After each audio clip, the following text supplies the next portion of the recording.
Hello, hello, hello. Welcome to another episode of the Thriving Idealist podcast, a solo cast with me, Dr. Yvonne Ator. Friends call me Yvonne. Um, Today I'm thinking about empathy. Empathy in the sense of how we can use empathy to help us with compassion fatigue.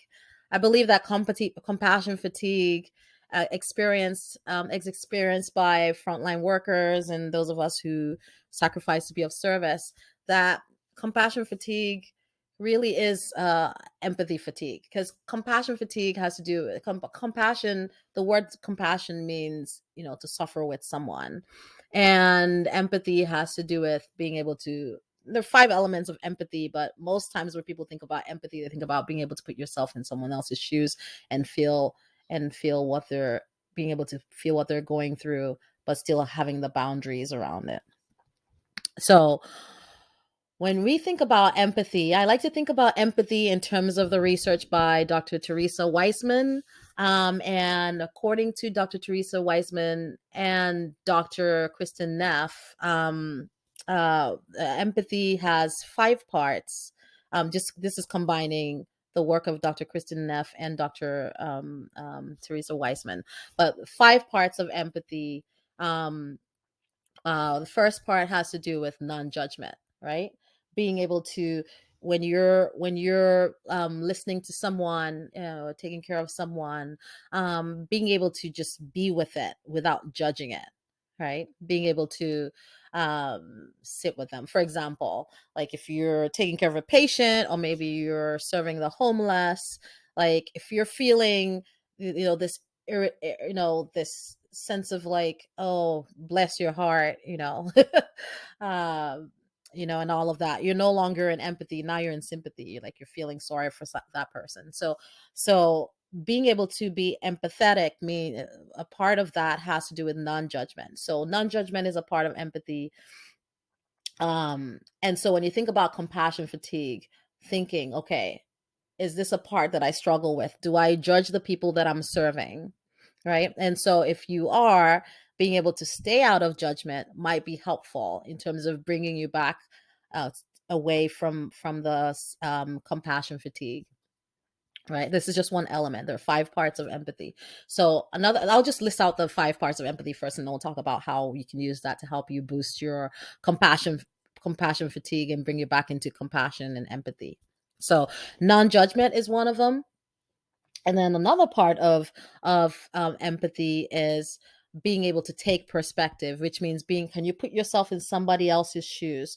Are you able to know what that experience is like for that person? Right? Can you put yourself, right? It's like you're looking at someone and they're going through a painful situation. Are you able to put yourself in that position to see what that's like?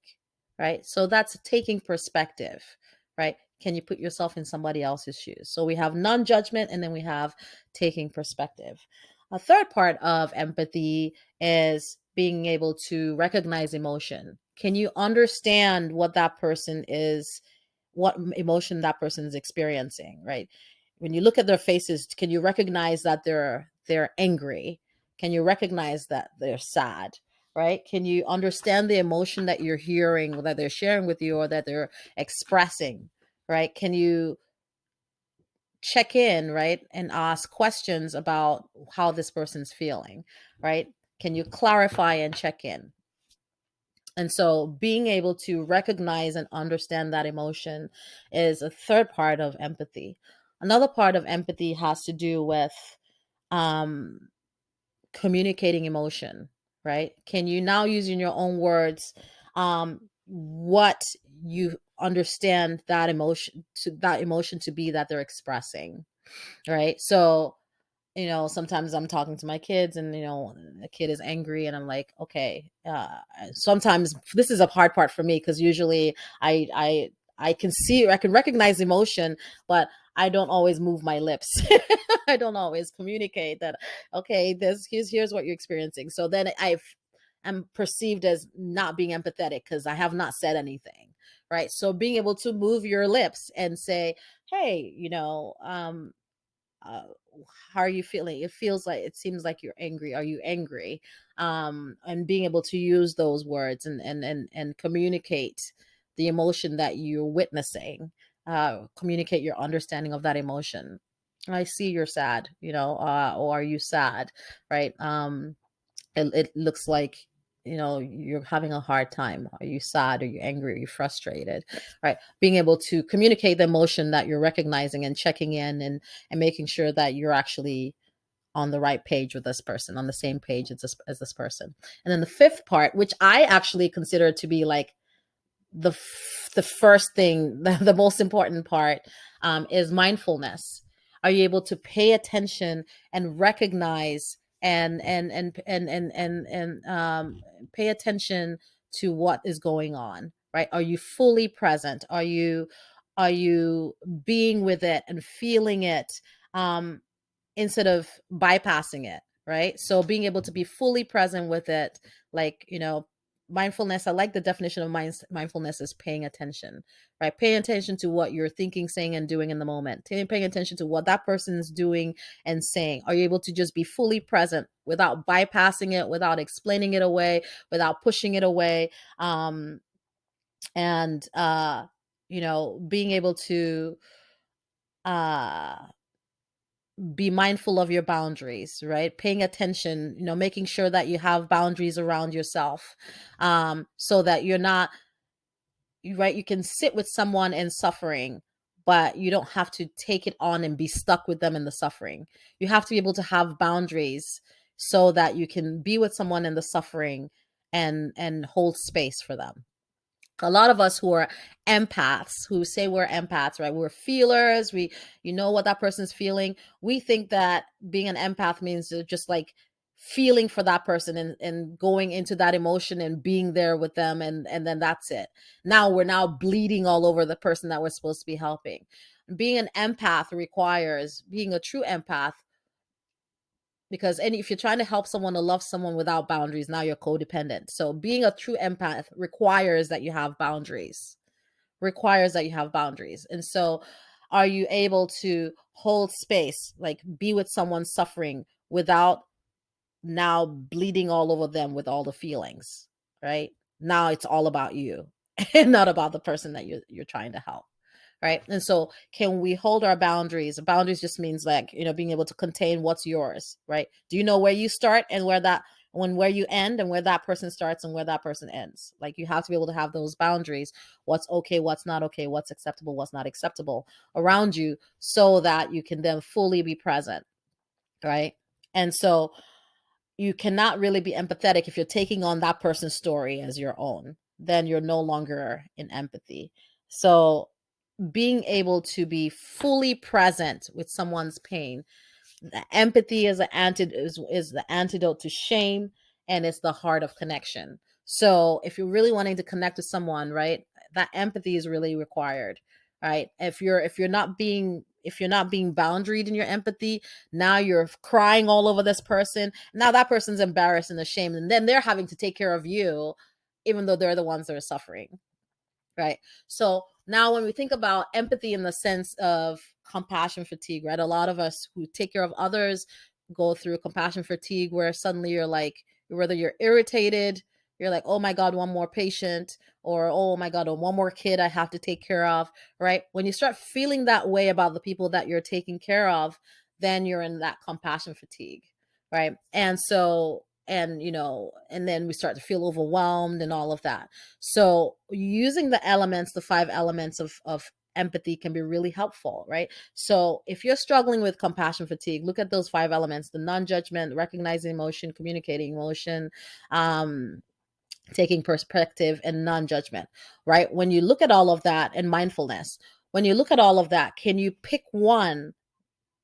There's got to be one, if you're struggling with compassion fatigue, that you're actually like struggling with, that you could develop and work on to help you, right? For a lot of us, it could be that taking perspective. Suddenly you're no longer able to put yourself in that person's shoes, because now they're suffering and you're just kind of like, I'm over you, I'm tired, and so now you're kind of like not able to put yourself in their shoes. Then being able to take a few steps back, take care of yourself, and go, now in what ways can I if this was me, how would I feel, right? If this shoe was on my foot, how would it feel, right? And so you might, so if you're struggling with that, then you might need to work on that, taking perspective.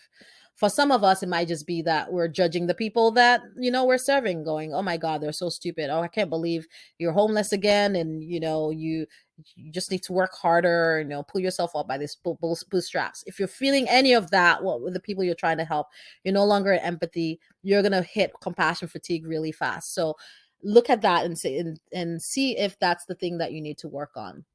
For some of us, it might be that recognized emotion, right? We're so out of it and so compassion fatigue that we're no longer able to look at the faces of the people we're serving.